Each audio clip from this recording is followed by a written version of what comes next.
most of that was covered in the pre-lecture materials.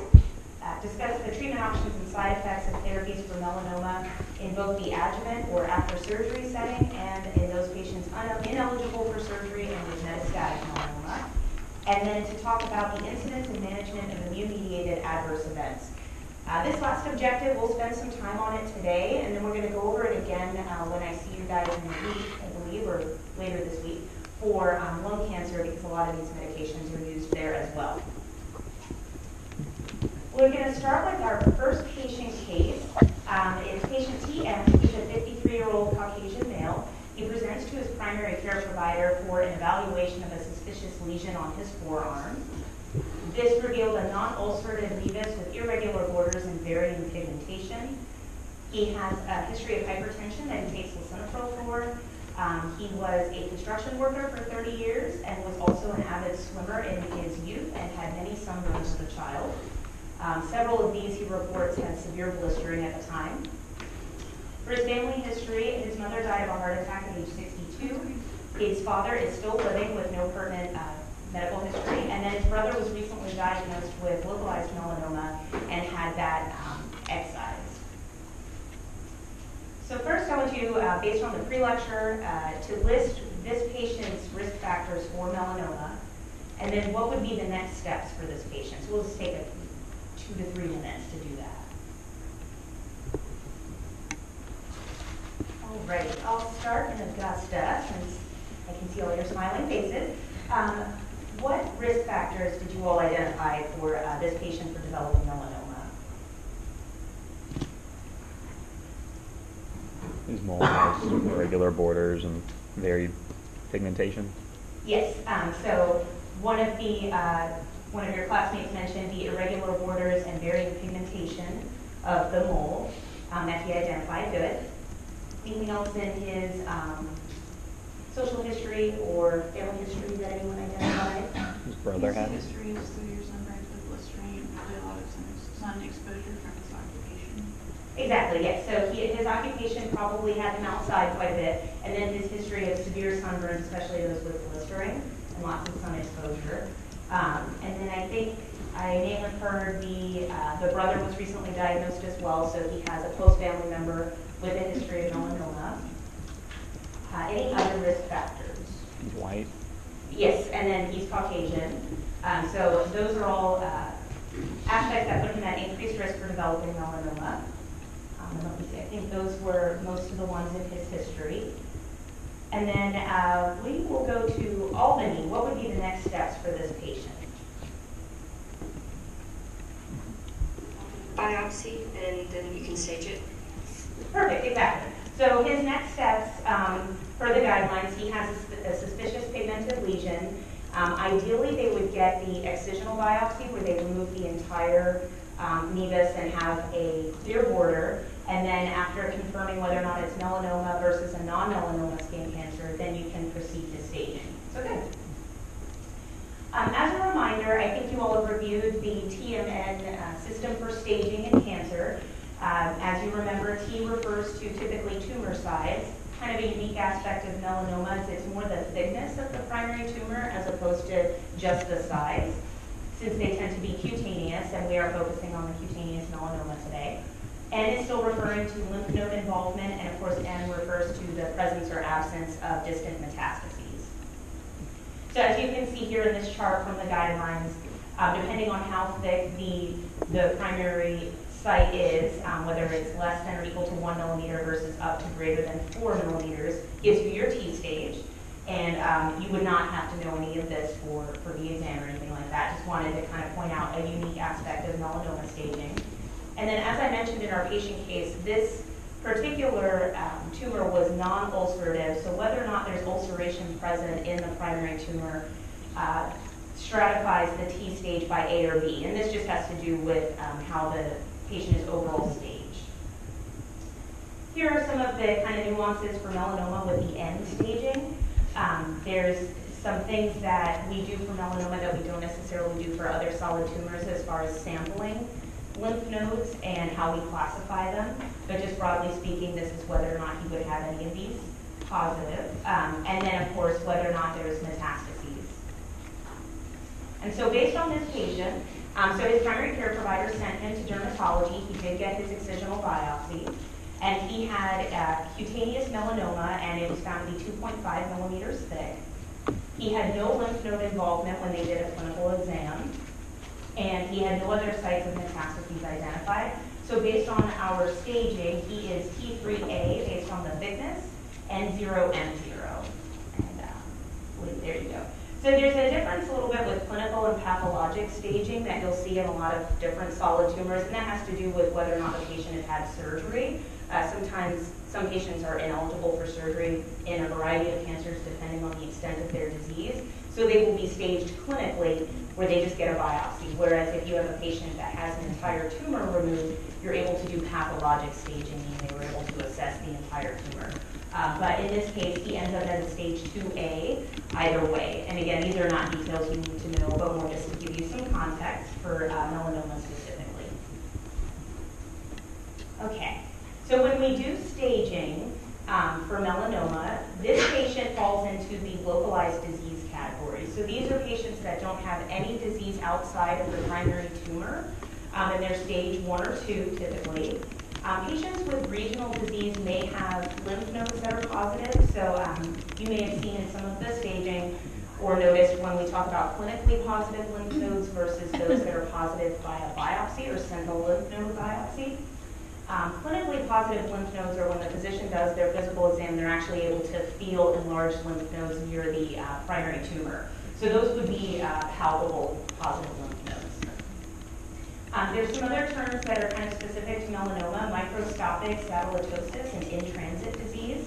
This has to do with if you have a primary lesion, say on the forearm like this patient, and then there's a secondary lesion that's within 2 centimeters of that primary spot, that's considered a satellite metastasis. So it's not necessarily to another organ, but it is separate from the primary tumor. And then in-transit disease refers to disease that they find in a lot of the lymphatic channels from the primary tumor. This is more just so you know some of the terms. I won't be testing you on any of that, but it does differentiate certain stages and how we treat them. And then, of course, if a patient has distant metastatic disease in other organs of the body, and we'll go over where that commonly happens with melanoma, then may be classified as stage 4. In patients who do not have metastatic melanoma, so this is like our patient case right now, what I mentioned with the size of the tumor will depend on how big they want those margins at surgery. So ideally, when you have a tumor removed, they want to be able to see negative tissue around the malignant cells. So they'll look in the microscope and see how much normal tissue they have outside of the tumor. And that just guarantees if they see normal tissue around the entire tumor of a certain amount, that they feel they got all of it out with the surgery. So that's what's called negative margins. And depending in melanoma how big the primary tumor is, determines how much the surgeon is going to try to take out in addition to the malignant cells to make sure they got everything. We will see sometimes when we have tumor board meetings and pathology reviews the slides and the surgeons kind of talk about the surgery, even if the margin looks negative but it's really close, it's kind of too close to guarantee they got everything, then they will say the patient has positive margins. And that's usually an indicator that either the patient needs more surgery or they may need more aggressive treatment after surgery with either chemotherapy or radiation or immunotherapy in the case of melanoma. So this kind of helps to determine how high of a risk is this patient for having the cancer come back. With the lymph node mapping, this is not something that every patient will get. So this is where they kind of look at all of the nearby lymph nodes from the primary site of the melanoma. So say if you have it on your arm and the axillary lymph nodes are the closest, they will go over and do mapping of all of those lymph nodes to see whether or not they're positive. And of course, if you have positive lymph nodes, then there's a much higher risk that melanoma cells have traveled throughout the body to different areas of metastatic disease. There is the chance you've caught it before it's gotten much further than the lymph nodes. So based on certain patient-specific factors, they will do the lymph node mapping early in treatment. And then that kind of helps to finalize the staging and determine whether or not they need systemic therapy after they get surgery.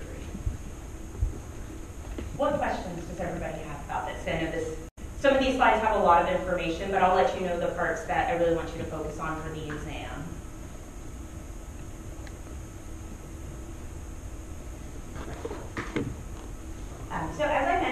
Some patients will qualify for further treatment after surgery, and this is called adjuvant treatment. In patients who have stage 1B or 2 disease, like our patient currently, they usually just undergo observation. And the reason for this is, though we could probably give them some sort of systemic treatment, the risk of side effects outweighs the benefit of preventing further disease. This early of stage, usually if they have a successful surgery and everything is removed, no positive lymph nodes, their chance of having recurrent melanoma is much smaller. And then, of course, it still exists and depends on, if you're a patient with stage 1B versus 2, your primary tumor was maybe a little bit larger, so that increases your risk. But it's maybe not enough to warrant giving somebody treatment right after surgery. However, if you have stage 3 disease, especially patients with either sentinel or clinically positive lymph nodes, so that means either by sentinel lymph node biopsy, and they've actually confirmed melanoma that way, but it wasn't clinically apparent, such as they weren't enlarged enough to be felt on physical exam, or in a patient that actually has enlarged lymph nodes on physical exam, these patients should receive systemic treatment after they've received the surgery with these options listed here. And we'll go over some of these in more detail. Nivolumab and pembrolizumab, if you recall from the reading, are immune checkpoint inhibitors, and these are IV treatments. And then dabrafenib and trametinib is an oral combination that we'll review in more detail for patients that have a certain mutation. And then some patients will qualify for radiation, and the guidelines are very specific about which patients those should be considered for. So that would be either by itself or in combination with one of these systemic treatments, but we'll focus on the medications. All right, so I'm going to review a little bit about the immune checkpoint inhibitors.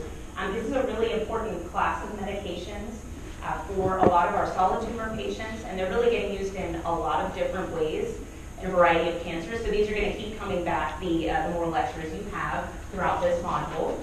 The immune checkpoint inhibitors that, as you might recall from the pre-lecture, these are monoclonal antibodies. They're IV medications.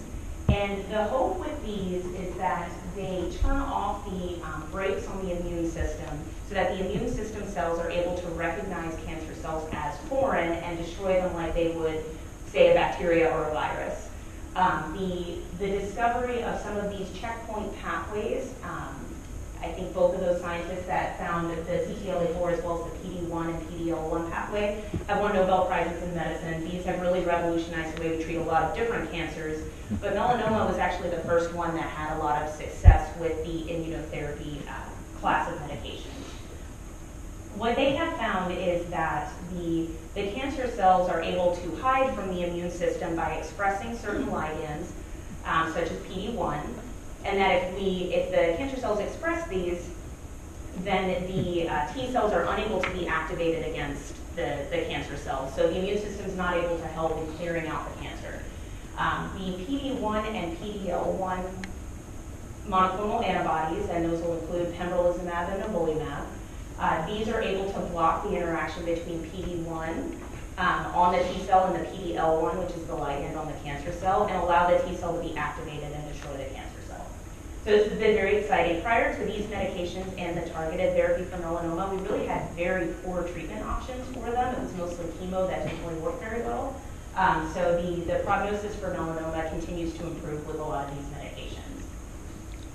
CTLA-4 is another target for immunotherapy. This will be ipilimumab, which we'll talk about more in the metastatic setting, but I just wanted to briefly mention it now. This is an expressor on the T cells that helps to activate T cell regulation. So if this is blocked, T cells are able to be activated further downstream. So this is a further up process, and is why we think sometimes these medications might have more side effects, because it's not quite as targeted to the cancer cells as well as the final activation of the T cells. So those can sometimes wreak a little bit more havoc because they're further up in the process of T cell activation, but are an important part of the immunotherapy process. So when we're talking about adjuvant treatment, there are two immune checkpoint inhibitors that are currently approved for melanoma following surgery. Both of them are PD-1 inhibitors, so this is what's actually expressed on the T cell. They are both IV medications, and the doses are listed up here. So kind of different from what you may have seen with traditional chemotherapy. A lot of those are either weight-based dosing or dose based on body surface area. All of these immune checkpoint inhibitors were initially studied at weight-based dosing, but actually a lot of kinetic studies have come out that flat dosing is just as effective. So almost all of these, in a majority of indications, there are of course always exceptions, but most of them have moved to a flat-based dose for all patients. So that does make it very convenient for pharmacy at least. Most patients will be receiving, if they're getting nivolumab, either 240 milligrams every 2 weeks IV or the 480 milligram dose every 4 weeks. And that was a more recent change in the package insert, which has really helped a lot with patient convenience. Now they only have to come back once every 4 weeks for an infusion. And then pembrolizumab currently is 200 milligrams IV every 3 weeks. But similar to the nivolumab, because that really helped with patient convenience, the makers of pembrolizumab are looking into whether or not they can extend their dosing interval as well. So that may change soon once they submit some of that data. But these are much quicker infusions than traditional chemotherapy. Both of these can be given over 30 minutes. And they don't really have those side effects you think about with traditional chemo. You're not going to see a lot of CINV. They're not causing as much as peripheral neuropathy, myelosuppression, because they're not really working to target those fast-dividing cells like traditional chemo. These medications are more ramping up the immune system, so it does change their side effect profile significantly. But it makes it very easy for patients. They don't require pre-medication, and it's just a 30-minute infusion. So it's a very different experience for a lot of patients. As I mentioned, the side effect profile is very different for immune checkpoint inhibitors. And this is something that I want to spend a lot of time on both in this lecture as well as with lung cancer, because this is something that we're seeing a lot more of the more we use these medications. And because it's so different, a lot of physicians that don't specialize in oncology have a harder time understanding how to manage these patients, especially if they present acutely, say in the ER. Or if they call in with certain complaints. The management is so different and the presentation is very different that it's a really great learning point for our training physicians at teaching hospitals to get more experience with identifying and managing these. And it's a great way that pharmacists can get involved. I have several slides that are actually from one of our former residents' presentations on this particular topic to our internal medicine physician program because it is so new and it's a great thing for them to learn.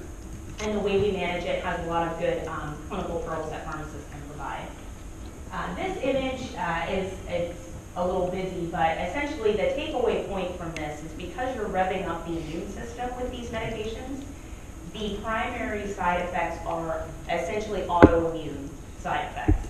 So it's a lot of the things that you may have learned in other modules, things like they will present very similarly to rheumatoid arthritis or Crohn's disease with diarrhea, psoriasis as an autoimmune rash, those types of diseases, the side effects of immune checkpoint inhibitors look very closely to those.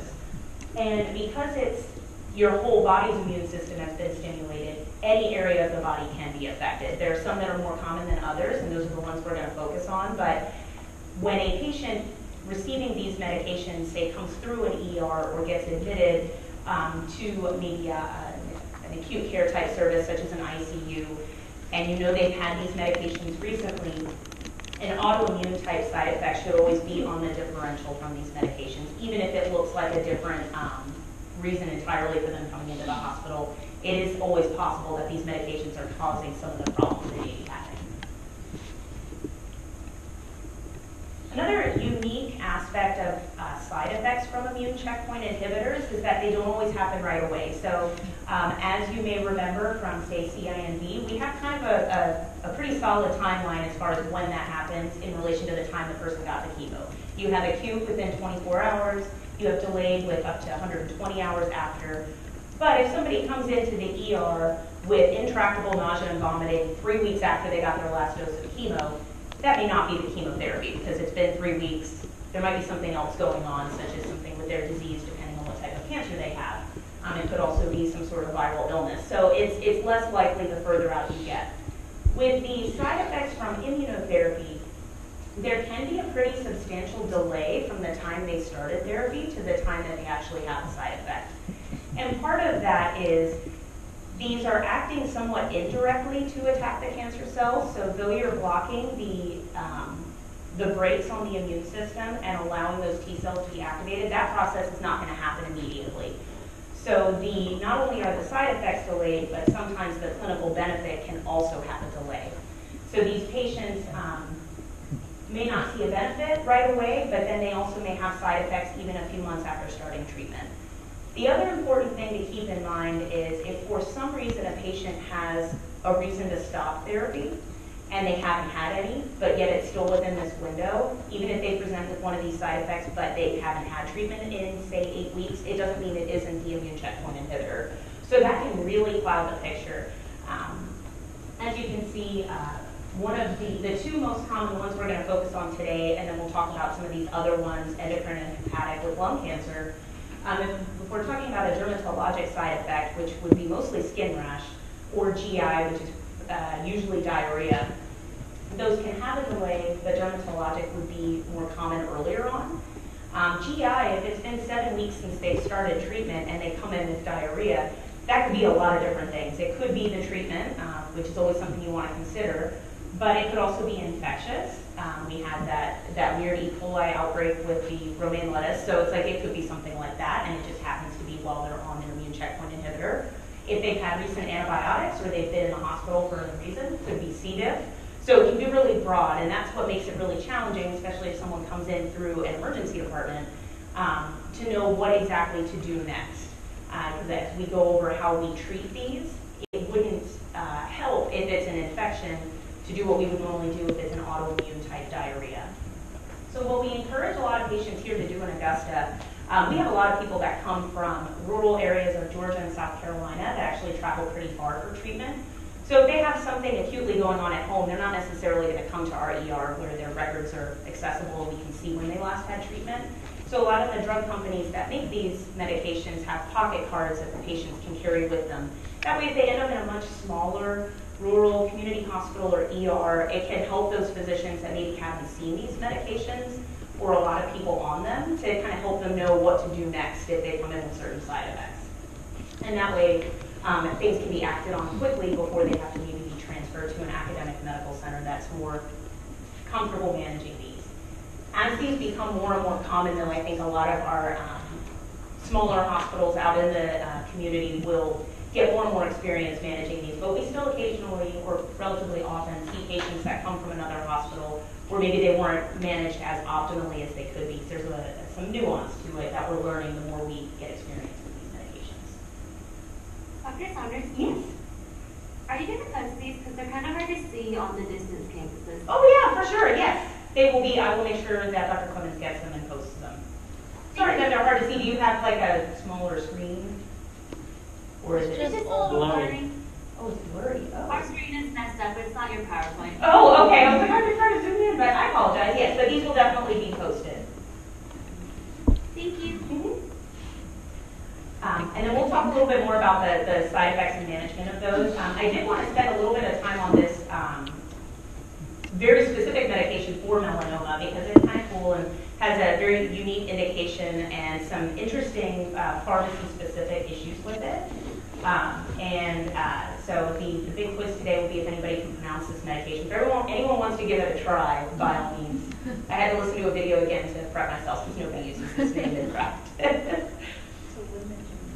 Yes, Telimagene, we're getting some good responses on that, but it's Laherparepvec is the second word, so Telimagene, Laherparepvec, or T-VEC, which is what you'll hear in practice. The brand name is called Imlygic.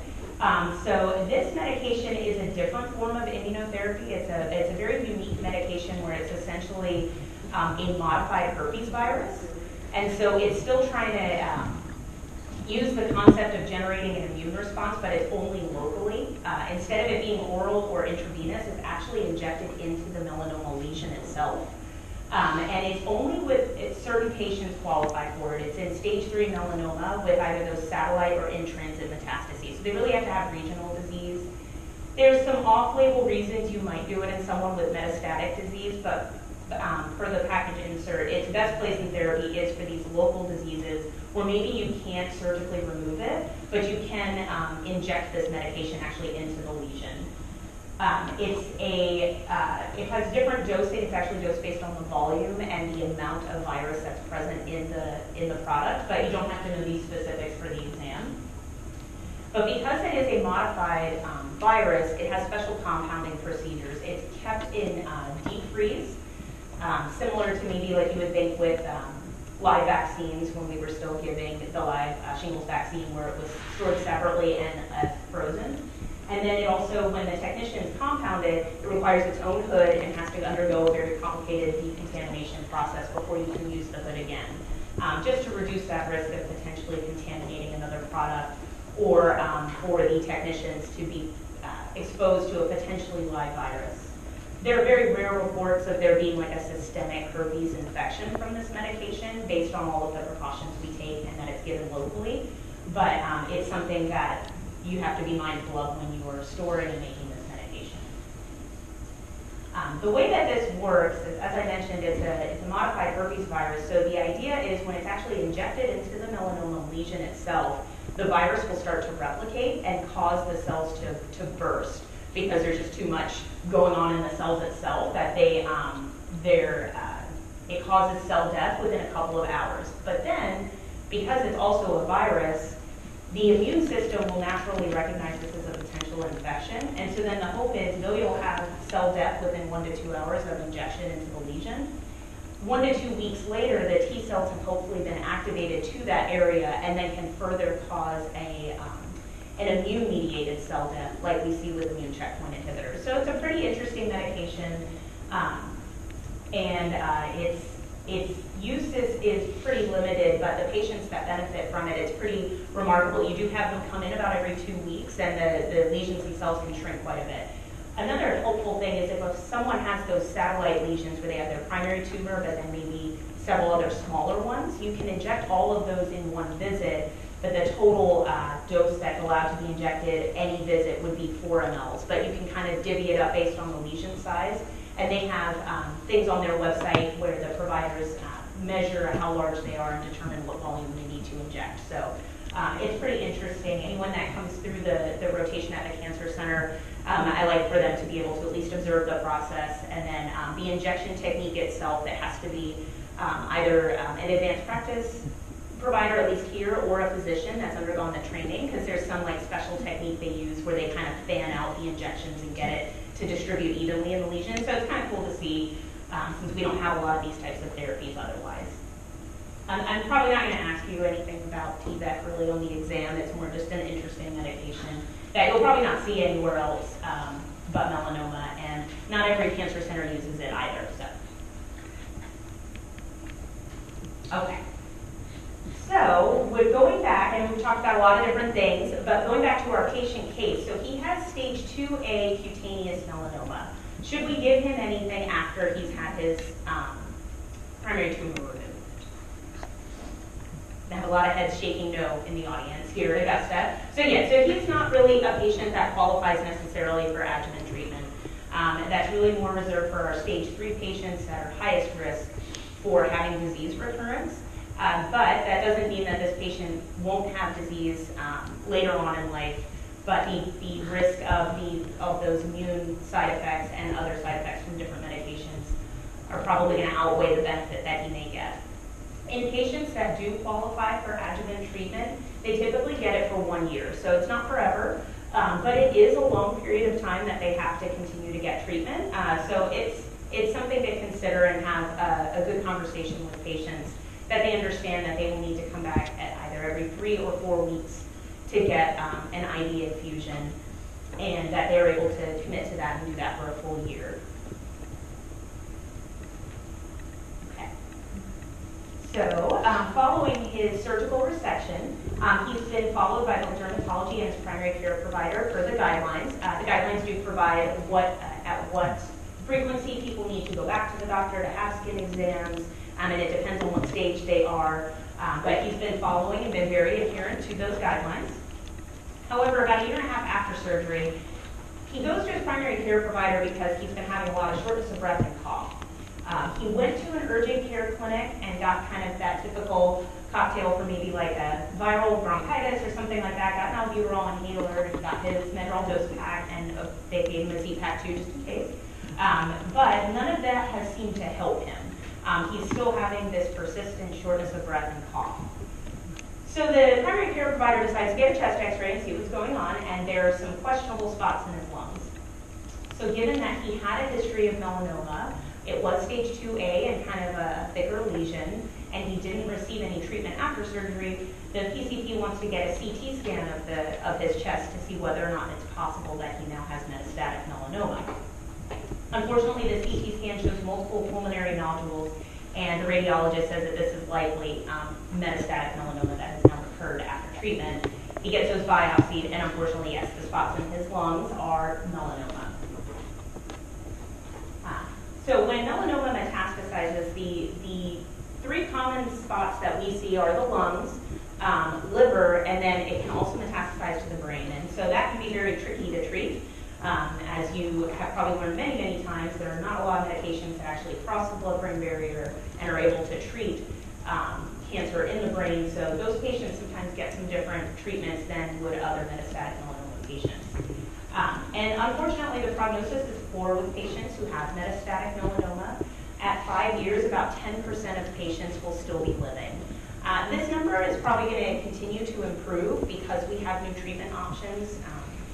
The immunotherapy medications have only really been around since maybe 2011 when we first had data for it. So as we continue to use these in a lot of different patients with melanoma and get better about managing the side effects and can keep them on these treatments longer, hopefully this number will improve because some people, even with metastatic melanoma, have complete responses with some of these immune checkpoint inhibitors and live for a very long time. So hopefully it continues to get better, but right now, based on current statistics, it's still about 10%. So the vast majority of patients, unfortunately, will die within 5 years of a diagnosis of metastatic melanoma. So when a patient has new sites of metastases, or if they come in initially and there's something suspicious for metastatic disease at diagnosis, of course there has to be a biopsy to confirm whether or not it's melanoma.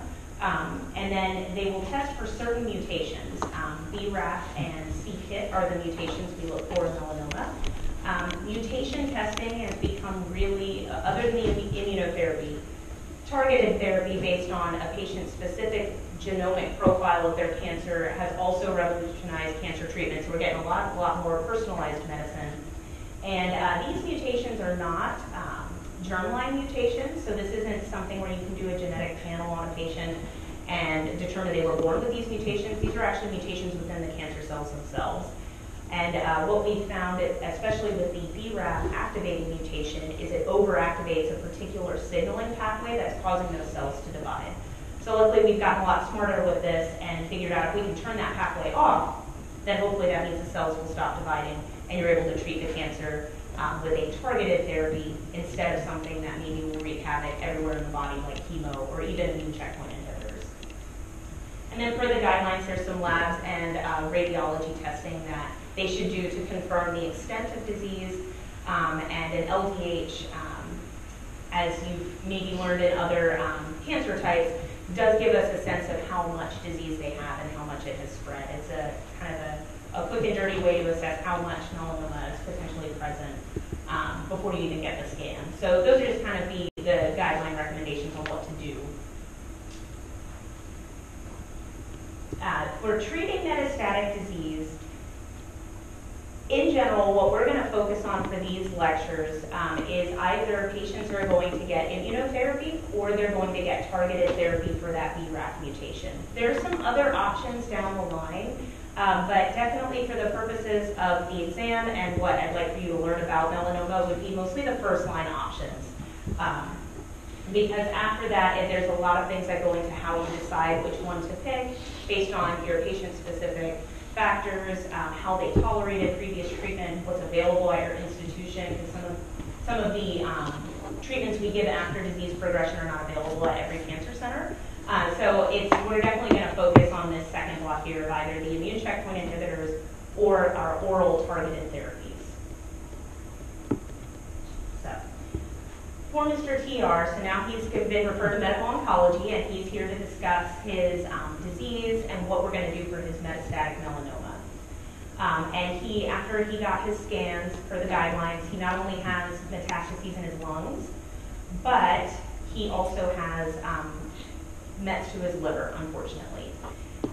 They did get that rebiopsy of the lungs to confirm and sent it for all the mutational testing that's recommended, and it turns out he does have an activating mutation, the BRAF V600E. And so what treatment plan would you recommend for TR? So I know the pre-lecture had some very vague stuff about these treatment options available.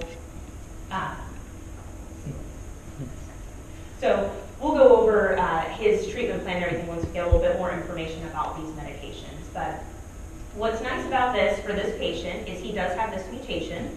And as I mentioned in the pre-lecture, and I'll review again, if a patient has that BRAF V600E activating mutation, I think it's the next slide, this particular MAPK signaling pathway that regulates cell proliferation is overactivated. It's actually 500 times more active in a patient's melanoma cells that have that mutation than one that doesn't. So since that's kind of the on switch for these cancer cells, they kind of worked backwards and figured out how to target that particular mutation and turn that signaling pathway off.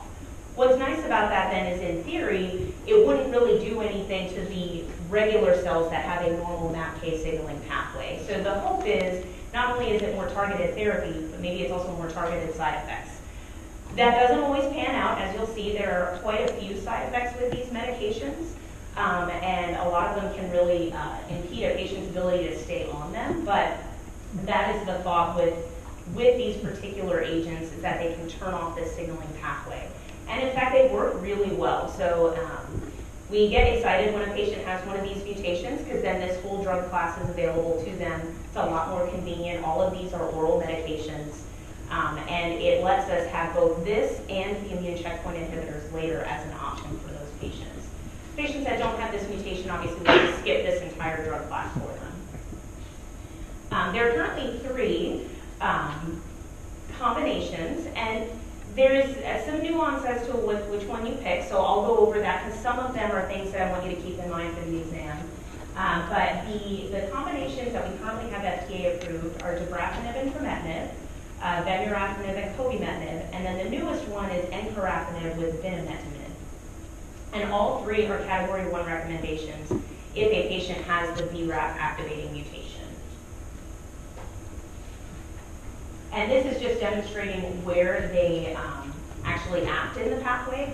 So as you can see, the BRAF is fairly high up in the pathway, but then further down is the MET portion of the pathway. And so what they've actually found is by turning off both the BRAF and the MET pathway through using 2 medications, patients do a lot better. And that's just because there are ways that the cancer cells can bypass the BRAF inhibition and maybe upregulate MET and still be able to proliferate. So 2 drugs we have found is better than 1. And this slide just summarizes the study where they found the combination of doing both a BRAF inhibitor and a MET inhibitor. Patients live longer without having disease progression, which is our progression-free survival, and they also have higher response rates. So you by no means have to memorize any of the stats on here. It's just more to know 2 is better than 1, which is usually the case. Occasionally, a patient can't tolerate both medications, and so in that instance, if they can really only do 1, the hope is to actually get them on the BRAF drug, because that's the actual mutation we're trying to turn off. So when you're looking at the 3 options here, it would be dabrafenib or vemurafenib or encorafenib, but ideally, we try to start everybody on both medications in these combinations. A question that sometimes comes up is whether or not you can switch up these combinations based on drug class and combine different things. They weren't studied that way, so we don't combine them in that way. And there's some other ways that the patients actually take these medications where we have to leave them as they were studied in those combinations. It's also helpful for drug interaction purposes. Okay. What questions are coming about because of this? Yes? Can you go back to that figure? Oh. So not all the drugs that you just mentioned are on there? Yes, and that's because, so the question was, not all of the drugs I mentioned are on this figure. This figure was created in 2014. And so especially encorafenib and binimetinib, I think was only approved in December of 2018, so it's very new. And then I think cobimetinib is probably not on here. That was another drug that was approved after this was made, but they all act in the same place. They're very similar medications, and I'm going to go over like a couple of small points about it. What it actually comes down to, they all work about the same from an efficacy standpoint. They're all pretty much equally as efficacious. None of them, as it turns out, have been compared to each other on a combination basis. So going back to your drug literature and journal club skills, actually all of the trials that got the combinations approved were compared to a single agent. So obviously they're going to perform better, but there's not really been a prospective randomized trial comparing one combination to another. So there's no way to know whether or not any one combination is better. But what it does come down to is side effect profile and then certain patient convenience aspects of the way these medications are taken. So I'll go over that because that really, I think that's where pharmacists play a huge role. There is a pill burden issue with one of the combinations where it's a lot. You will see it's a lot of capsules. So that might be really difficult for a patient, especially if it's an older patient or someone who has trouble swallowing for whatever reason. That may not be a viable option. There are some that have to be taken on an empty stomach, and that can be hard for some patients to remember. There's one where they don't actually take it every day. They have to remember to not take it for 7 days. So it becomes, you really have to feel out your patient as far as which one to pick.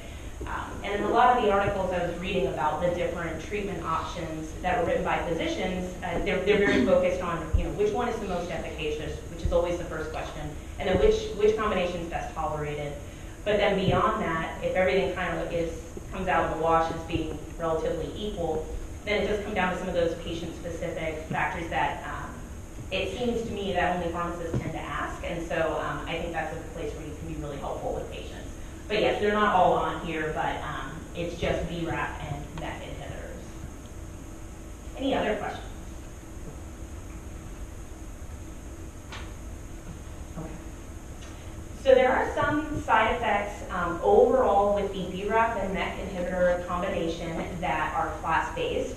So this will be important, especially when we talk about the differences and when you may want to pick one for another patient versus something else. I would say that as far as the exam questions, because I just want to make sure, I feel last year was my first year, so it wasn't necessarily as clear. I wouldn't ask a question and have you necessarily pick which combination to use, because none of them are going to necessarily be the wrong answer. It's all going to depend on your patient. But the questions I tend to ask on exams is more focused on the supportive care and like knowing your side effects, pertinent key counseling points. So I'm going to try to go over those today on these slides. I'll make sure Dr. Clemens gets them immediately after this, and that way she can post them so you can review. And I'm available for any questions about the side effects. But I do want to focus more on what you would counsel your patient on, how, especially with oral medications and oral chemo, how they're taken, and then certain class-based side effects and how we manage them. So for the BRAF and MEK inhibitors, we focus a lot on, there are certain dermatologic toxicities, including the unfortunate incidence of other skin cancers that they can get. So patients can become pretty photosensitive, and they can also develop rashes. And a lot of the oncologists like to involve dermatology early on. In a patient that has local melanoma, they probably have a dermatologist that they follow with, and that's how they were diagnosed. In a patient that comes in as a brand new diagnosis of melanoma and they're metastatic, dermatology is not always really involved because that would be more, they would be helping with the biopsy and the surgery. And at this point, if a patient has melanoma in their lungs and liver, they're not a candidate for any kind of surgery unless there's some sort of palliative benefit if something's really bothering them. But usually we won't take them to surgery at all. And it's really going to be medical oncology that's managing their treatments and then the side effects. So a lot of these patients do require some sort of dermatology follow-up to be scheduled. Pyrexia or fever is actually very common with the combination therapy. And this can be a very bad fever, up to 103, 104. It can be prolonged for several days. And sometimes we have to manage it with steroids. These patients can become really uncomfortable. So this is actually something that they found can be a dose-limiting toxicity of these combinations. What can be very hard if we skip to the bottom of this slide, they can also have neutropenia. So as you may remember when you learned about oncologic emergencies, if a patient is neutropenic and has a fever, we have to rule out infection and start antibiotics. So if what I tend to counsel patients on is if you have a fever, one should have a thermometer at home available to them.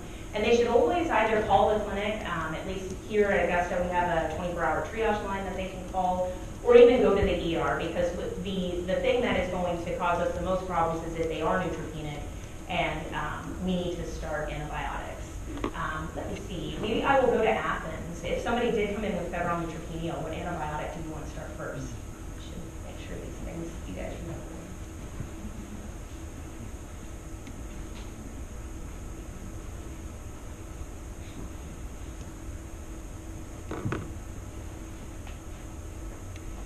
Any thoughts?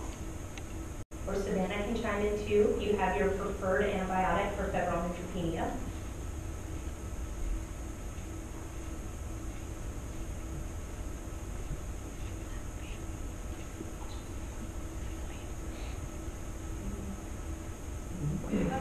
Cipro and Augmentin. Yes, Cipro and But they're Augmentin, that outpatient, is so great like- for your patients that are eligible for outpatient treatment for febrile neutropenia. And then, of course, if they are requiring an inpatient admission, then using your anti-pseudomonal coverage with something like cefepime, piperacillin, tazobactam, or whatever is preferred based on the particular institution you're at. But yes, and so that, even though these patients are not really on chemotherapy necessarily and they're on targeted therapy, all of that would still apply to these patients as well. So you can use the same risk assessment, the MASC score, to figure out if they need to be admitted and start them on antibiotics appropriately based on their febrile neutropenia. But most of the time, that's probably not what's going on, and it's actually just a drug-induced fever. So it's a centrally acting process, and they may need antipyretics, they may need steroids, and then ultimately, if it's that bad of a fever or limiting their quality of life, then there are dose adjustments recommended in the package inserts for fever, how severe it is, how long it lasted, and so then you kind of go from there. That's not something I would include in the slides or ask in the exam because I usually just go to the package insert. Lexi usually has really good descriptions on how to manage that as well, but there are specific dose adjustments for the different medications if there is a fever that becomes dose limiting. And then another unfortunate issue with this class of, these two classes of medications is the cardiotoxicity. So let's see, in Augusta, when you think cardiotoxicity and cancer, what drug class comes immediately to mind? Yes, anthracyclines. And so anthracyclines, we monitor cumulative doses. We get echoes at baseline and periodically throughout treatment, or if they have symptoms of cardiomyopathy and reduced EF. So it is somewhat, the presentation can be similar with these medications, but it's not the same type of cardiotoxicity. This is another area of oncology that's growing a lot, and a lot of places are starting cardio-oncology programs where it's actually a cardiologist that helps to manage these patients. Because when we think about cardiotoxicity, a lot of people, especially have been in practice a long time, think about the anthracyclines, where it can be a more permanent, this is a permanent cardiotoxicity that's led to cardiomyocyte death and a reduced EF. In the case of a lot of these targeted drugs, though, it may be reversible if you're able to stop the medication or manage the heart failure appropriately. What becomes really tricky, and I've had a couple of patients with this, is where they've had a drop in their EF, but they're responding really well to these medications and haven't responded to anything else. So then it becomes a really complex question that does better involve both the cardiologist and the oncologist with the patient to talk about the risk of stopping a medication that's treating their melanoma and helping them to live longer versus managing their EF, where I remember having a patient where they initially dropped to about 15%. And they were able to recover some of their EF with a pause in this therapy and getting them on the standard treatment for heart failure.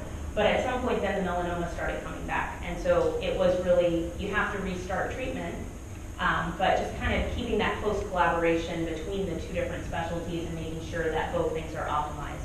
So that's why a lot of the big cancer centers like MD Anderson and some of the other cancer-specific hospitals are having those programs so that way patients can see both of those doctors at the same time, and it's a cardiologist that has a special interest in these types of medications. So reduced ejection fraction is a big concern. For most of the combinations, we do similar to the anthracyclines. We're supposed to get an echo at baseline, and then during treatment, usually at least after the first month, and then thereafter it depends a lot on patients' risk factors, whether or not they're having symptoms. But just know that these can reduce your EF, and then you manage it just the way you would another patient with heart failure with your same classes of medications, ACE inhibitors, beta blockers, etc.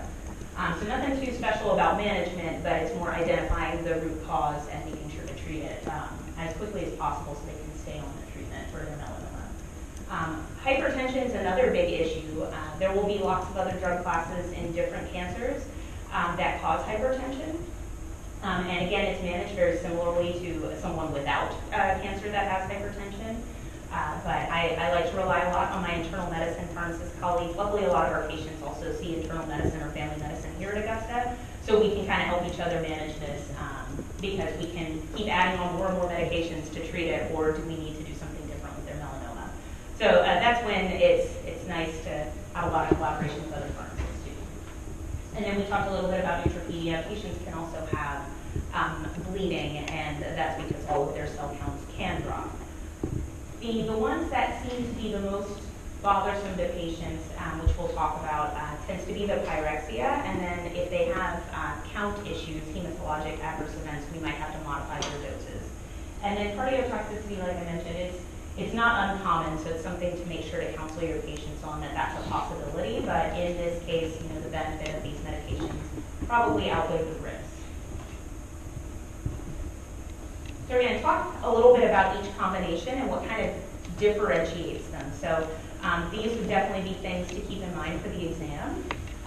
So dabrafenib and trametinib is probably by far the most common combination I see. I think it was the first one that was actually FDA approved in combination together. The two medications, dabrafenib is 150 milligrams orally twice a day on an empty stomach. And trametinib is also 2 milligrams, but only once a day on an empty stomach. So as you can see, that might be a little tricky for some patients to understand.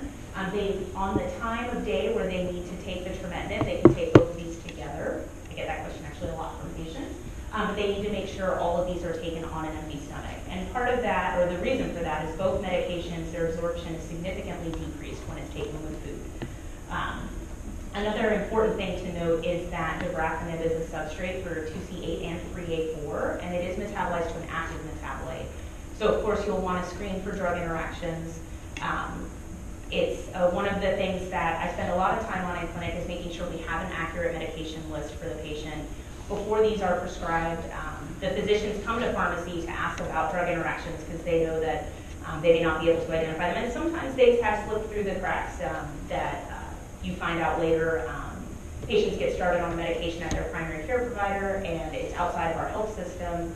And so then they come back to clinic, they're having some sort of side effect, and you realize that they've been started on an interacting medication. So the package inserts are really good about how to dose adjust these for drug interactions, but my thought process when someone is started on oral chemo is making sure that we have an accurate medication list, that the drug interactions are screened, and it's actually recommended to use 2 different references for that, just because there was actually a study on it by a pharmacist that got published about the percent of time that something like Lexi or Micromedics misses a drug interaction, so it's good to use 2 different ones. And then, of course, counseling the patient on any changes that need to be made. Pyrexia is more common with this combination than with the vemurafenib and cobimetinib that we're going to talk about next. And then something special for patients to know, that trametinib actually requires refrigeration. So it's shipped to them in a refrigerated box, and they have to keep it in the refrigerator the whole time. So making sure to emphasize that to patients, because that might be something unique for this as opposed to any other medication they're on.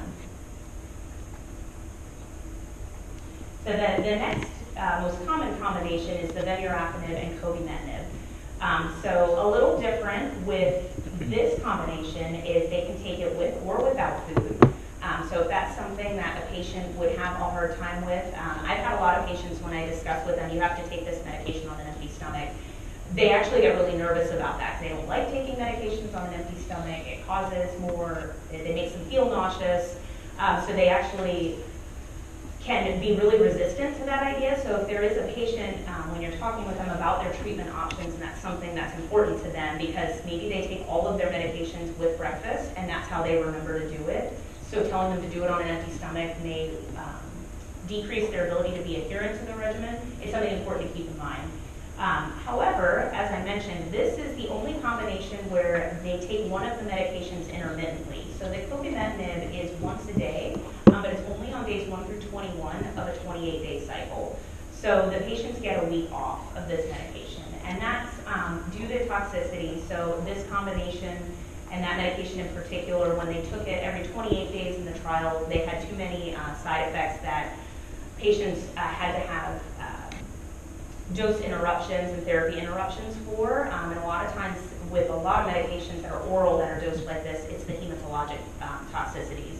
So in order for them to have the ability to recover from this medicine, they have to take 7 days off.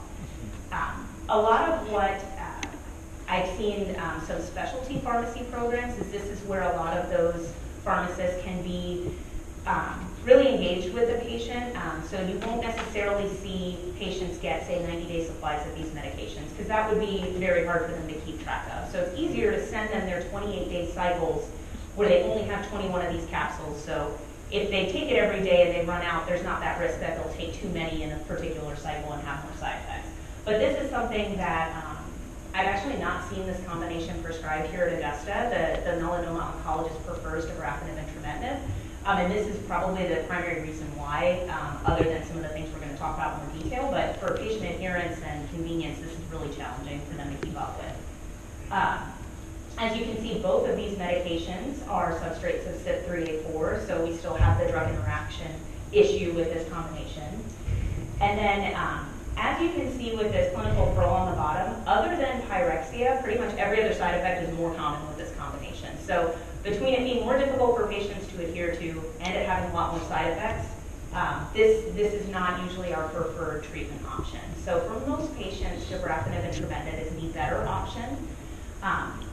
But yes, diarrhea, hepatic toxicity, rash, and photosensitivity are all more common with this particular combination. And we'll talk also about an interesting retrospective study that somebody did. As I mentioned, none of these have been compared head-to-head, but we do have some data on those two as far as how well patients do on them and then the side effects. And then our new combination, encorafenib and binimetinib, I've not quite seen this yet, but as a convenience factor for patients, this is also with or without food. And a benefit compared to our last one, this is taken continuously. So you have the encorafenib once a day and the binimetinib twice a day. Encorafenib is still a CYP3A4 substrate, but this might be a more convenient regimen for patients that don't want to have the dietary restriction and also need to take something continuously. So far it seems like encorafenib and binimetinib have a lot of patient convenience points added to it, but there's a hiccup with, and I'll tell you how the drug rep tried to sell it to me, but some patients I think would not be okay with this combination.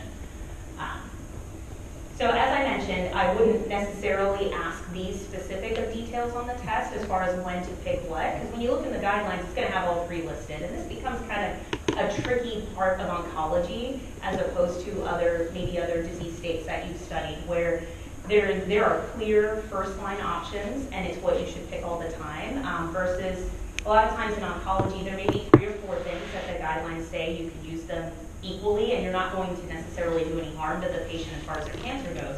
But it really does come down to the conversation with the patient. So that's why I try not to focus too much on that on the exam, because I feel like it's unfair. There's often 3 or 4 right answers. But what I do want you to take home from this is that they actually retrospectively looked at these 2 combinations. And the outcomes as far as overall survival, response rate, were very similar between the 2. So they work about equally as well. But it really was the side effects that differentiated the 2. And as far as treatment-related side effects, anything that's grade 3 or higher and patients having a dose interruption were all statistically significantly in favor of the dabrafenib and trametinib. So it's just something important to keep in mind. Pyrexia is more common with dabrafenib and trametinib than it is with vemurafenib and cobimetinib, but essentially everything else is worse with the vemurafenib and cobimetinib. So in that case, it definitely seems like we can manage the pyrexia. There are very specific recommendations on how to do that in that particular, those package inserts. So we can kind of get around that a little bit, but some of those other ones make the other regimen hard to tolerate. So, but you might be asking, but what about this third combination? This one is so new that we don't really have anything to say that it's better or worse, but there are some thoughts. There was nothing new that came out with encorafenib and binimetinib when that trial was published. So there's no new alarming side effects. It's pretty consistent with what we've seen with the other classes. It does appear that the pyrexia is less common than it is with dabrafenib and trametinib, and it also seems like the photosensitivity is less common than it is with vemurafenib and cobimetinib. So maybe it's better tolerated, and that's what the drug company has said, that it did well compared to its single agent comparator, and it appears to be better tolerated. Cardiotoxicity seems to be about the same. So again, nothing new. The issue that I could see with patients is the pill burden. So binimetinib comes in a 15 milligram tablet, and if we go back to the doses, it's 45 milligrams twice a day. So we're doing 3 twice a day, so we're up to 6. And then encorafenib is 450 milligrams once a day, and it only comes in 50 and 75 milligram capsules. And I've got some puzzled looks, like why in the world would they do that? So what the drug company told me is that this makes it easier to dose adjust for side effects if you need to. It's a lot easier, and I can definitely see that argument. We do have some trouble sometimes where, and you almost you hate to be this cynical, but it's hard not to be, that they do it on purpose this way, where they have capsules or tablets that can't be broken in half, can't be crushed, and they're not in a size that lines up with their own recommendations for dose adjustments. So you have a patient who's brand new start, you give them 30 days worth of all these capsules, and then a week into it, they have a side effect where they need a dose reduction. Now they need a whole new prescription. They have to wait for that to come from the specialty pharmacy. They've got all these capsules at home they don't need, that maybe they had an outrageous copay for. So to that point, this does seem to make it easier to dose adjust.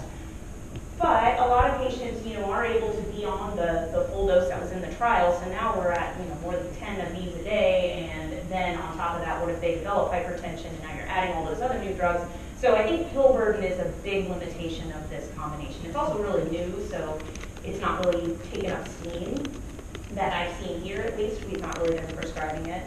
But it's something that, what I've seen with other medications for different cancers where they've had this exact same problem is eventually they end up making different capsule and tablet sizes to better accommodate the patient, but just initially during production and during the clinical trial, because they were doing a lot of that dose finding part, this is what's available right now. So maybe they'll come up with, if it's 450, maybe 150 milligram capsule, that's a lot easier to work with, and just hope that your patient doesn't need a lot of side effects. Now that sounds like somebody lost connection. I don't see your screen. Savannah? Oh. Okay. They usually come back? Oh. Oh no, are we losing everybody? Man, I know melanoma's not thrilling, but good. Yay! Okay. That's the outside view. We're looking out the window. Yeah, it looks pretty. Oh, very nice, nice and sunny.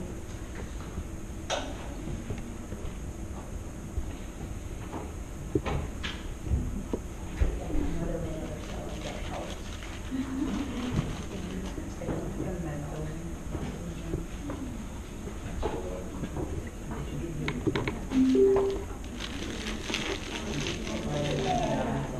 Okay, I think that's everybody is back. Can everybody hear me and still see the slides, or are there any issues at the other site since we dropped the call on a couple?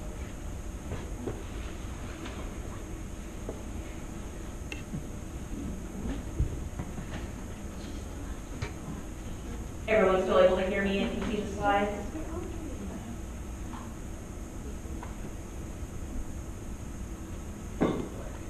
All they can. Thank you. And for Savannah, was it showing that before?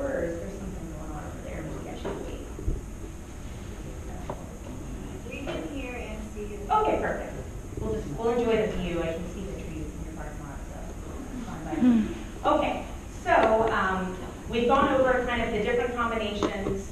And this is where, just take a few minutes to kind of look back at the patient and depending on what you feel from what we talked about with the different BRAF and MEK inhibitors, create a treatment plan for TR. So which drugs do you want to start with their doses?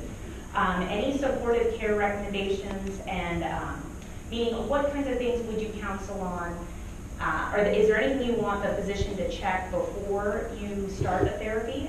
A good place to look for things like that as far as what to monitor, what to check prior to. On LexiComp, there's a patient and therapy, I think it's patient and therapy management tab, and it does have a quick and dirty way to look at what labs should we be getting at what intervals. You won't have to memorize any of that for the exam, but just kind of getting an idea of how to approach these patients when they come in and they're new to clinic. And then, like I mentioned, what key education points about your selective regimen do you want to make sure you go over with him and his family, since everybody's there to be supportive of Mr. TR. And so let's see, it is 10:15. We can take like maybe 10 minutes to work on that, and that way we have some time to go over everyone's choices. So I think we're okay. Sorry about that. No worries, nobody missed anything. So anyway, we were going to just go over the treatment plan for TR. So in Savannah, if one of the groups could just tell me what drugs and doses you ended up selecting for him, and maybe a little bit of why you picked that combination over one of the other options.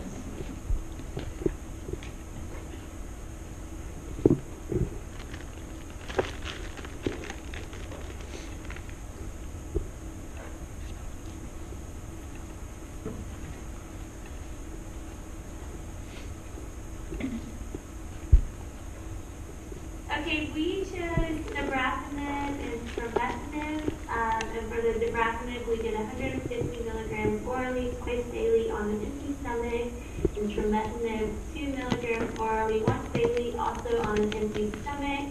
And then for education points, we said take on an empty stomach, and pyrexia is common. Okay, great. Did any of the other sites pick a different combination?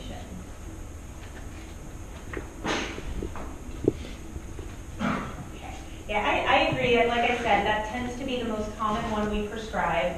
And there are other benefits that maybe you could consider for patients specifically, but most patients are able to do the empty stomach and can easily keep up with this being every day as opposed to having intermittent scheduling. And this one is not as many pills. I think the dabrafenib comes as a 75 milligram capsule, and then the trametinib has a few different size options. So you can like 1 milligram, 0.5, depending on the dose adjustment. So it's not as much pill burden either. In Augusta, where they're, so that group mentioned that they were going to counsel on pyrexia, make sure to take on an empty stomach. Are there any other counseling points you want to add that you want to discuss with Mr. TR? Trametinib needs to be refrigerated. Yes, great. So special storage, trametinib needs to be refrigerated. In general, another question that tends to come up a lot with patients is for just oral chemo, how should they store it and dispose of it? Because a lot of times, especially if it's a patient that's had, for whatever reason, depending on their cancer, they've had some sort of IV chemo in the past, the nurses will educate them about like their linens and bodily secretions, may have chemo, et cetera. That's usually something more for the inpatient side that they'll do. Patients get put on chemotherapy precautions. And for nursing, they have to gown up when they administer it. So sometimes patients will kind of extrapolate that experience to no one can touch them when they go at home and things like that. So there's nothing special that patients have to do otherwise. We just recommend, kind of similar to any other medication, make sure to store away from kids and animals.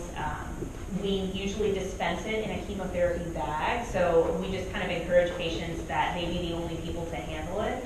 If there is a caregiver that's going to help maybe set up a pill box or something like that, just to be careful, they should probably wear gloves when they're handling the capsules and tablets. But otherwise, as long as it's stored away from anyone that could get into it. And then some patients worry a little bit about disposing of the bottles. If they keep it in that chemo bag and throw away, that's probably fine. Sometimes people bring them back to the cancer center to go in the hazardous disposal. We don't mind doing that, but there's not a whole lot special other than something like trametinib needing to be refrigerated. But that's always a good thing to mention if depression patients, and they'll often ask too. So, any other, let's see, Athens, anything else that you wanted to educate the patient on, or maybe a couple of your monitoring parameters that you wanted to recommend to the physician?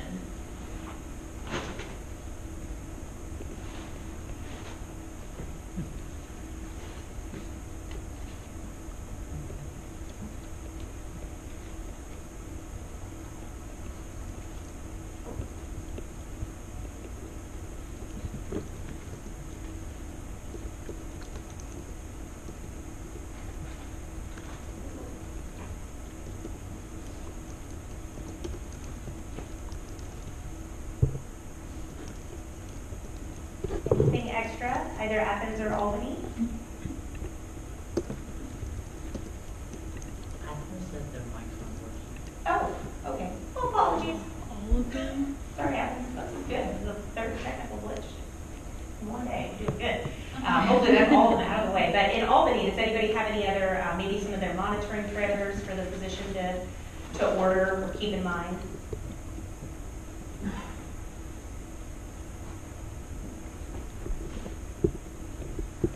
Reduced ejection fraction, QTC, bleeding. Yes, great. And if you, like I mentioned, if you ever look at the package insert, so that can be kind of hard to sift through, or on something like Let's See Comp, they'll have the interval that they should get a CBC, LFTs, CMP, things like that, and then getting a baseline echo if you chose dabrafenib and trametinib. I think all of them may recommend that.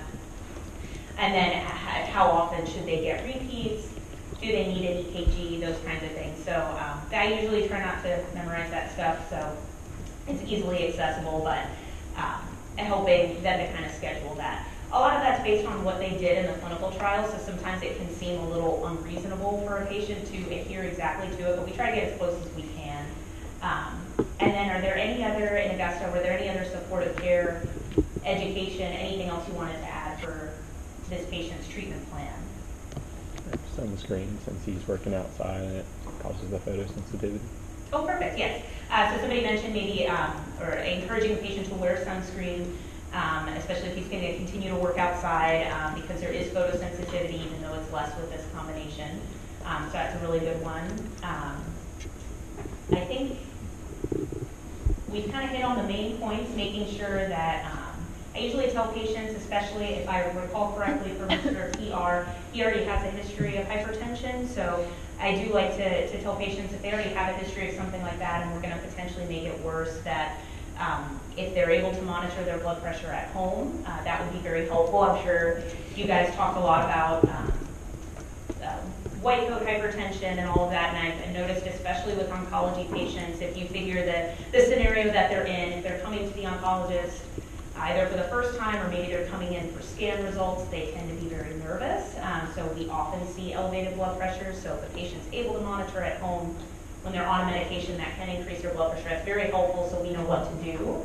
And I do try to make it as easy for the patient as possible. If they're already on a medication like lisinopril, he's only on 20 milligrams a day, we can just go up on that instead of adding more drugs later on. But just keeping in mind, if at some point you have to treat something like treatment-related hypertension, that you do look for those drug interactions and consider some other potential issues that might come up with certain drugs that you select. I've noticed a lot of times we tend to do a lot of amlodipine for patients. So it's just something to keep in mind, but otherwise you tend to follow the hypertension guidelines based on your patient and treat it very similarly, and trying to keep in mind what they're already on. But patients like to know that up front, and a lot of times I have noticed that oncology patients can be very motivated, and so they'll let their primary care provider know and kind of stay on top of things. So that's another thing to just kind of keep in mind when you're talking with a patient that has other comorbidities. All right, what questions can I answer about the targeted agents? So we're going to spend a little bit more time now on immune checkpoint inhibitors, but in patients with metastatic melanoma.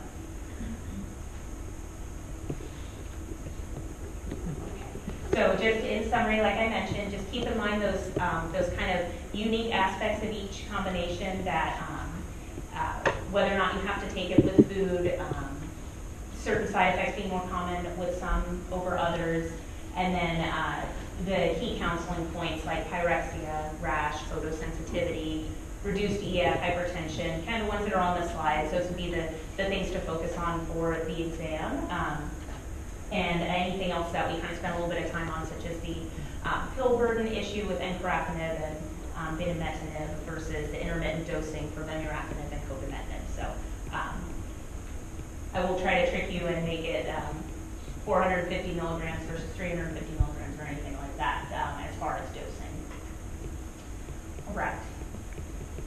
So we're going to talk about another patient now. She is a 62-year-old female. So she comes to medical oncology for treatment planning of metastatic melanoma. And she was a new diagnosis in the metastatic setting, so she's not had any surgery. And she went to her local oncology clinic, but they felt it was better to refer her to an academic medical center because they didn't have access to all of the treatments currently recommended for melanoma. So what are some questions you have about CV? This is kind of her first visit. What are the things that you're going to look for in her, maybe her referral documents or whatever exams and tests we have back? And I guess I'll ask Savannah.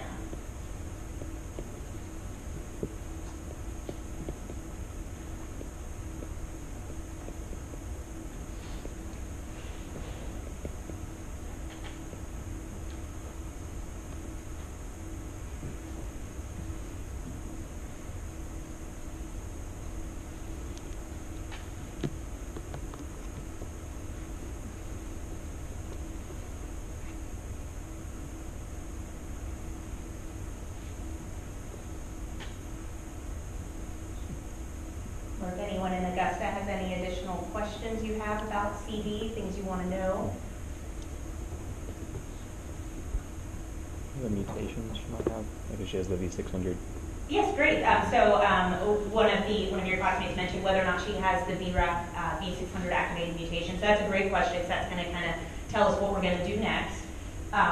Things like her past medical history, what other medications she's on, maybe her sites of metastases. Those are the kinds of things that we usually try to gather when they initially come in and kind of discuss as a team prior to maybe seeing the patient.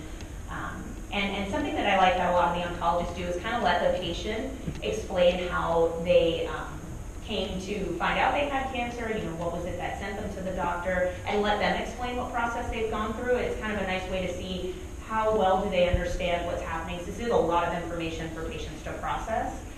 So sometimes it's, even if you have a patient with really great health literacy and seems really on top of things, it's easy for them to forget a lot of the details. And so constantly reinforcing and letting them talk through it is very helpful.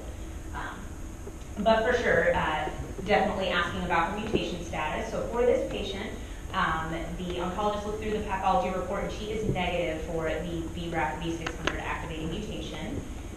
She has metastases in her liver. Her brain MRI, though, was negative, so that's great to hear. She does have hypothyroidism, she has hypertension and type 2 diabetes, and this is a list of her current medications.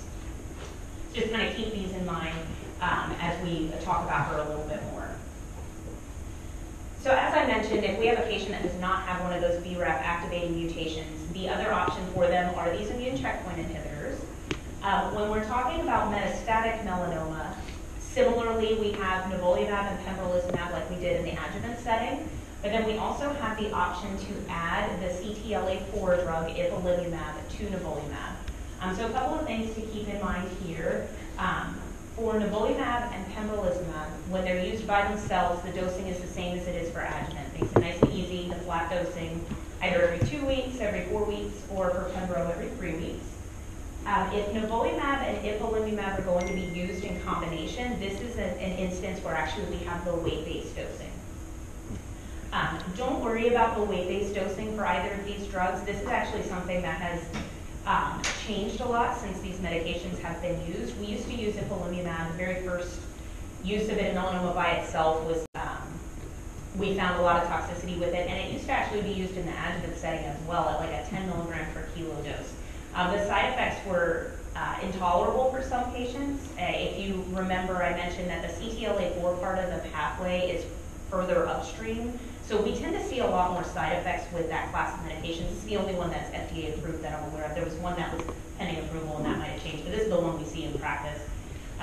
So as time has gone on and we've gotten more and more experience with immune checkpoint inhibitors, the dose of ipilimumab keeps getting smaller and smaller. So I don't want you to worry about that, but it's just something to keep in mind when it's the combination. Both of them are done at a weight-based dosing. But otherwise, all three are still IV medications with ipilimumab and nivolumab. The package insert has ipilimumab as like a 90-minute infusion, but some centers have done off-label 30 minutes, and it still doesn't require any pre-medications when they're used in combination. So it's still a little bit easier for patients than doing maybe traditional chemotherapy. This is just a reminder, as I mentioned, we're adding in that CTLA-4 targeted antibody for certain patients. And as we're going to talk a little bit more about these toxicities now, and we're going to focus on the derm and GI toxicities for this particular portion.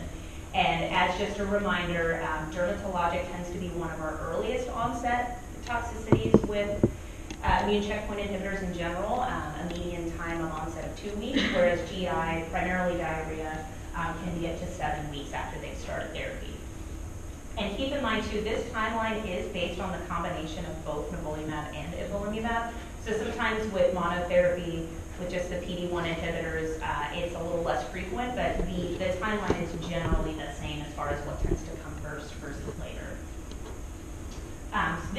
So these slides are a little different. These are the ones that our resident did for the medical residents, and they really enjoyed it, and I thought she did a really nice job. So if you look at dermatologic toxicities, and again, you don't have to remember any of these incidences, it's more just trends. So if you see ipilimumab by itself, which we don't really do in practice anymore, but that was the first immune checkpoint inhibitor approved for use in any cancer, overall, 50 to 60% of patients will have some sort of grade dermatologic toxicity. Grades 3 and 4 being our much more severe toxicity is still only 2%. If you look at just your anti-PD-1 or PD-L1 drugs, so this would be if someone's getting just nivolumab or just pembrolizumab, it's lower at 30 to 40%, and grade 3 and 4 toxicity is very uncommon. So this is usually pretty well managed. It's just a matter of identifying it early enough where you can kind of get ahead of it and hopefully avoid it progressing to a grade 3 or 4. But to have a very severe dermatologic toxicity is pretty rare when the PD-1 drugs are used by themselves. The combination, though, meaning both PD-1, nivolumab, and ipilimumab together, toxicities are a lot more common. So 70 to 80% of patients will have some sort of dermatologic toxicity, and grade 3 and 4 is more common in this scenario as well. So when you look at the guidelines, they recently updated, I think, March 14th for melanoma. It's another complication of oncology. Unfortunately, they change all the time, but they did a really nice job of kind of clarifying which patients they think should get the combination. The combination of a PD-1 and CTLA-4 drugs do have maybe slightly better response rates and survival. However, it is at the expense of a lot more toxicities. And this is, especially with melanoma, it was the first indication for this combination, and it does technically, based on the clinical trial and the FDA approval, have a higher dose of ipilimumab than we used more recently for new indications. So I've seen a lot of patients really have a hard time with toxicities in general. So really, even though maybe you might get a better response rate, some of these toxicities, even outside of the dermatologic, can become really severe. So a lot of patients do well on the monotherapy, and you really have to be careful about what patient you select the combination for. It's, maybe you're otherwise pretty fit patient that doesn't have a lot of comorbidities, that lives nearby, has good health literacy, has good social support, can get to the ER, understands when to call, and some of your patients are not going to fit those categories. So in those patients, it's better to just give them monotherapy, and just keep in mind, like I said, this is just the combination is going to be a lot harder to tolerate. I talked a little bit about the onset in general. Here's where you can kind of see that ipilimumab, it tends to be early. The median time for if you're using the PD-1 or PD-L1 may be up to 6 weeks, but this tends to be an earlier one in general, especially with the combination. And then as you can see, resolution can take some time, and it kind of depends on the grade. You don't have to memorize all of this, but just kind of keep it in mind that this might be something that goes on for quite a while during treatment. And I alluded to before, we manage side effects from immune checkpoint inhibitors very differently than we do other side effects from chemotherapy. You don't have to memorize all of the grades and whether or not somebody has at least 10% of the body surface area and all of that. In something like an exam question, I would tell you what grade toxicity they have. We're going to practice a little bit looking at the grading in our patient case, but just know that it would be very clear if someone has a very severe side effect. As you can see, grade 3 to 4, this is where you would see Stevens-Johnson's or TEN. I've actually seen one patient develop TEN from monotherapy with nivolumab, and it was very bad. The patient obviously TEN, and then he unfortunately he ended up dying. So it can happen. That's very rare, but there are case reports. The vast majority of patients, though, are going to have either a grade 1 or 2 rash. And as you can see here, if it's grade 1, so it's a much more mild rash, you could probably get away with topical steroids, because remember this is an autoimmune type side effect. So you're going to use a lot of corticosteroids to calm down the immune system. If patients don't respond to topical treatment, you may have to use systemic steroids. In a patient with a grade 2 rash, so 10 to 30% of their body surface area, and with or without symptoms, so this would be things that, if it's extremely itchy where they can't sleep, impeding quality of life in some sort of way, you would actually hold the immune checkpoint inhibitor therapy in this case, and try the topical steroids, but then there's the chance that they'll have to actually be started on oral prednisone is usually what we do. And as you can see, it's weight-based dosing, 0.5 to 1 milligram per kilo per day of prednisone. And you continue this until the rash resolves, and it's usually tapered over about a month. So this is long-term steroid use. When they're on systemic steroids, they can't also receive the immune checkpoint inhibitors. And this is more based on a theoretical interaction. If you have immune checkpoint inhibitors revving your immune system up, but you're giving high-dose steroids to calm the immune system down, it doesn't make sense to give them together. You're probably just giving them an immune checkpoint inhibitor. It's not going to do anything with the steroids on board. So usually patients get a break from their treatment until the steroids can be tapered off. There are some instances where you can resume if the steroid dose is low enough, but we won't go into those details. But usually, though, you'll see very prolonged steroid tapers. And then I just wanted to point out, just because this is more specific for melanoma, patients can develop what looks like vitiligo, so it's that change in pigmentation. And in patients with metastatic melanoma, this actually may indicate that they're responding to therapy. So it's actually maybe a good prognostic indicator, and it is harmless. So this, we wouldn't really treat with steroids. It may be bothersome to the patient, but in patients who do develop this, they tend to be the patients that have a really good response to immune checkpoint inhibitors. So it happens sometimes. I've seen it in a few patients. And we do have some patients with pre-existing vitiligo, and it may get worse on immune checkpoint inhibitors. But in patients with melanoma, this may mean they're actually responding to treatment. All right. And then diarrhea or colitis. So this is probably the second most common immune-mediated side effect from immune checkpoint inhibitors. As you can see, when you include ipilimumab in here, either if it was by itself or in combination, colitis is a lot more common than it is with the PD-1 or PD-L1 by itself. But even there, 15 to 20% of patients will develop some sort of colitis. And if I do want to point out with combination therapy, grade 3 and 4, which I'll show you what that means as far as number of stools a day. 15 to 20% of patients on the combination will develop grade 3 or 4 diarrhea or colitis. And this is very severe. It is an autoimmune colitis. So it can be quite a bit of number of stools per day or volume, and can require hospitalization from dehydration, AKI, etc. So this is one where when counseling patients starting immune checkpoint inhibitors, we have a pretty low threshold for them to call or come back to the clinic. We usually recommend they call us or come back in, either to clinic or the ER, if they start having 2 stools more a day than their baseline, even if they're not really necessarily diarrhea yet, because we want to try to catch the colitis earlier on and avoid some of those more severe side effects of a lot of diarrhea. So again, this can have a delay. So it's more, it's important to counsel your patients on that even though you've gotten a few of these treatments, if you develop diarrhea later, it doesn't mean it's not your cancer therapy. So to let us know, it's just, I think having patients be aware of that is very helpful for them. And again, you won't have to memorize all of this, but I do want to just point out the grading. When I mentioned 15 to 20% of people on the combination have grade 3 or 4 diarrhea, so this is more than 7 stools above baseline per day. Patients that maybe are developing fever, and then it can get so severe that they actually develop an ileus. Other things to consider would be, are they so severely dehydrated that they require a hospitalization? Even if they're not necessarily having that many stools per day, that does bump them into a more severe grade 3 or 4 category. Some patients will present with blood in the stool, mucus, abdominal pain, and like I mentioned before, a lot of that can sound like a lot of different infections, but if you look at the management column, we're very quick to start systemic steroids in these patients, which that's where we can get a little tricky, where you need to rule out an infection such as C. diff or some other type of infection before you start someone on, say, 1 to 2 milligrams per kilo of steroids, because that is so immunosuppressive, and this is actually due to an infection. You can do more harm than good. In this case,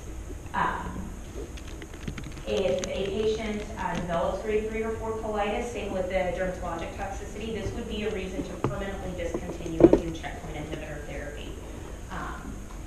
In patients that are that severely sick, they may need up to 2 milligrams per kilo per day, and it may need to be IV methylprednisolone if they're having so much diarrhea that you're worried they're not going to absorb oral medications. So those are some things to think about from a pharmacist perspective, depending on how sick your patient is. And as you can see, this is also tapered over at least a month. We do have some patients occasionally where the steroids after 5 to 7 days, they're not any better or they're worse, and we have to add on other therapy options. That's a growing area of research. We have some options available, but we're doing more and more studies to figure out how to treat those patients that seem to be steroid refractory.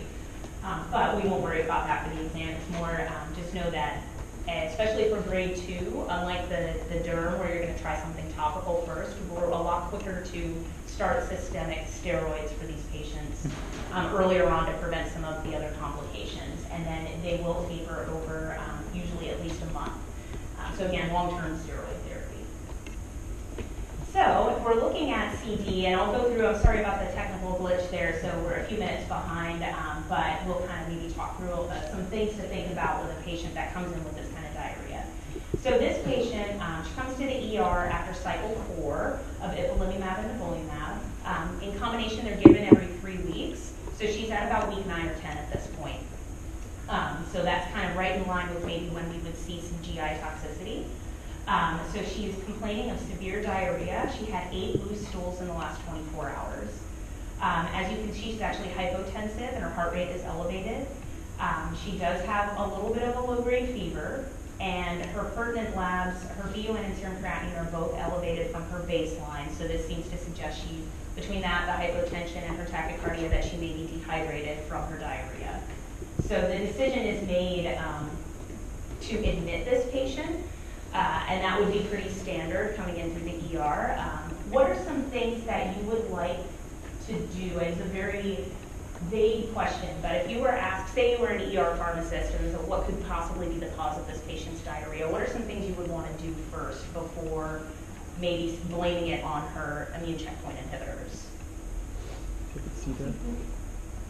So if someone in Augusta said C. diff, so yeah, a stool sample, make sure that there's no infectious cause for this. These patients tend to be in and out of the healthcare system a lot in general, patients with cancer. They can be prone to infections for a variety of reasons, so maybe she's had some antibiotic exposure recently that you'd like to know about. But you would want to rule out an infectious cause before starting high-dose systemic steroids.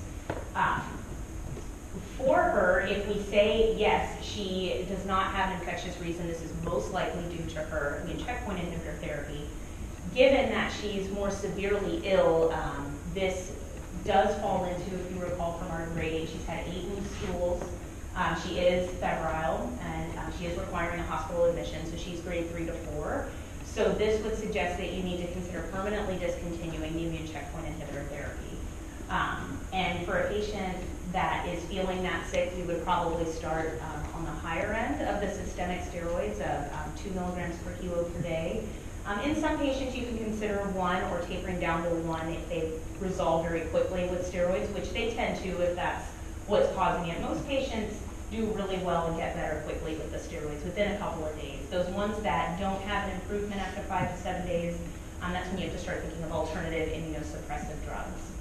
I will say, in case anyone happens to be on an oncology rotation, you see a patient on combination nivolumab and ipilimumab, and then say they have grade 3 diarrhea, they come to clinic, and now the physician wants to just do single agent nivolumab. That's actually not wrong. There's been some information to say that if we at least get rid of the CTLA-4 drug, patients can be re-challenged.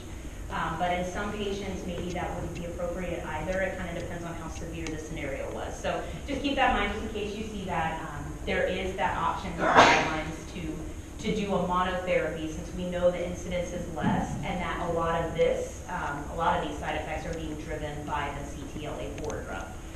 So that may be an option for some patients that maybe don't have any other therapy options available to them for their cancer. So based on, and I'm actually going to go back to this patient's little summary. So we've decided it's from her immune checkpoint inhibitors, and we're going to start, 1 milligram per kilo per day of prednisone and taper over at least a month. What would you, as a pharmacist, based on what's going on and starting high-dose steroids for that long of a time, what would you be worried about beyond just the management for melanoma? Blood pressure and glucose will. Yes, so somebody said blood pressure and glucose. So yes, it's very important when you have patients, I try to keep a note of this. If they already are diabetic, this is obviously going to wreak havoc on the management of their diabetes. And in a patient such as this, who's only on metformin, we're going to probably run into some issues with that. So educating the patient, if you have someone coming in on metformin, they're probably not checking their blood sugar at home. So they wouldn't have had a need to, but we may need to set them up with at least doing it once a day at different times of the day, because we are committing them to probably a 4 to 6 week course of steroids. So at some point, the blood sugar is going to become an issue. We have had that happen where patients, not here, but where I did my PGY2, we had somebody on high-dose steroids. Unfortunately, they got admitted with ZKA, and they were fine afterwards, but then we had to start them on insulin, and it can be really tricky doing that because you're also going to taper the steroids, so then they're not going to need as much insulin. So these patients need a lot of close follow-up, and you'll find that oncologists are obviously very well trained and comfortable managing the melanoma, but if they have to get involved managing diabetes, they are not overly thrilled. So it's very helpful to have a medication expert that can help them figure out what to add next, what options do we have, at what point do we need to do insulin, and then you can educate the patient on how to do those things at home. And the same with hypertension.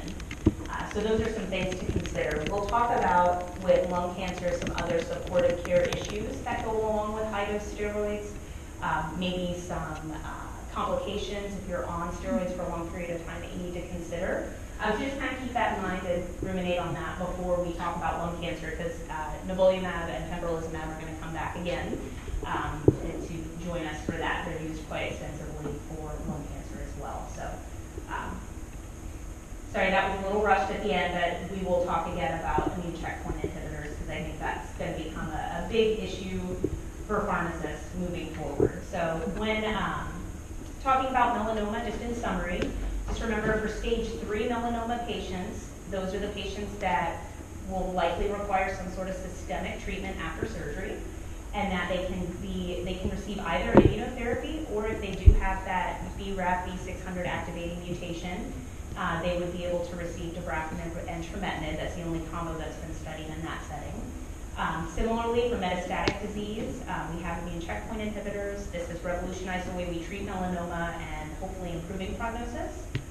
And when we're talking about the identification and management of these side effects and the supportive care that goes along with it, that's where pharmacists can have a big role, not only in a cancer clinic, but on the inpatient side, a patient that gets admitted with these complications, a pharmacist in the ER helping the team to recognize that this may be from a more novel cancer treatment than what the physicians are used to managing.